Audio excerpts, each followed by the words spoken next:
Berkovits' opening point in his discussion of mitzvot is that we all have an appetite for goodness and an appetite for evil, what in Judaism we refer to as the Yetzer HaTov and the Yetzer Hara, respectively. What we need to do, therefore, is increase the intensity of the former so that it wins out more often than not over the latter, or indeed over laziness. Now, this requires that, number one, we educate our desires, and number two, we train our bodies to be receptive to these desires. Berkovits believes that the body, which is clearly the instrument through which our will can take effect in the world, is essentially amoral. The physical organism strives to preserve its vitality and effectiveness in an essentially selfish way. That's simply dictated by the organic nature of man. Physical beings seek to preserve themselves.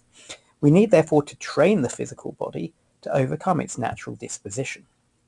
So as we said, firstly, we need to increase the intensity of the desire for the good, which Berkovits thinks we can do through inhibitions. As he puts it, preventing the satisfaction of natural wishes, we erect emotional dams, creating reservoirs of emotional energy. His point is that when you've been prevented from doing something that you naturally desire, that stores up emotional energy that we can then try to direct in the correct way.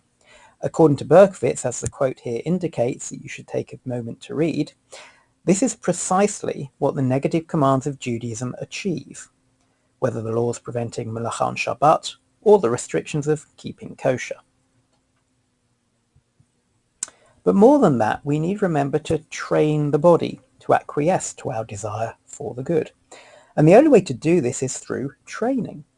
As Aristotle noted over 2,000 years ago, if being ethical were a purely rational matter, then all we would need in order to be good people is to find the best ethics lecturer to teach us. But the point is that ethics isn't like that. We can't get people to be ethical by just telling them to read a good book on ethics. People need training. It's like riding a bike. You can't learn to do that just by reading books. Read as many books on cycling as you like. The first time you get on that bike, I guarantee you'll fall off. Because what you need here, in both the ethical and non-ethical cases, is training. You need to be habituated into the right ways to act. But as Berkovits points out, the problem here is that we're trying to train the body to be ethical. And it doesn't seem to be much more use to tell someone that the way to do this is to inhibit desires. Why would the body be any more willing to do that just because we tell it to? Why should it be any more willing to inhibit itself than it is to act ethically in the first place? So this is where the positive rituals of Judaism also enter the picture for Berkovits. He uses the analogy here of army training. Armies train by doing military exercises. In order to know what to do in the heat of battle, soldiers act in military situations that, while not real, are taken with immense seriousness and with real consequences for making errors, though not obviously nearly as serious as they would be in a real war. Thus, he writes, one does not teach the art of warfare merely by lecturing to recruits. One learns how to wage war best by waging it.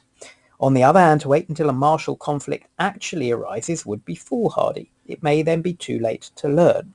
The solution to the problem is, of course, military training.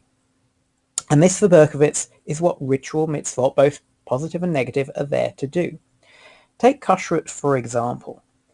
Berkovits writes that in reality, eating pork will not harm a human being. But in Judaism, we're told to act as if it would do so. The system of Jewish law creates that situation, as it does the situation of putting on tefillin, for example, which again is not something that reality requires humans in general should do.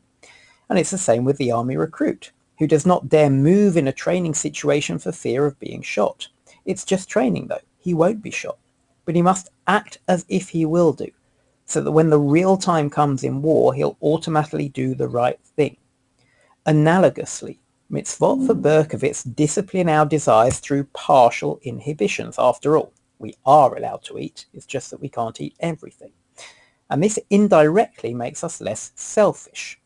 We're acting on the demands of someone other than ourselves, in this situation, God.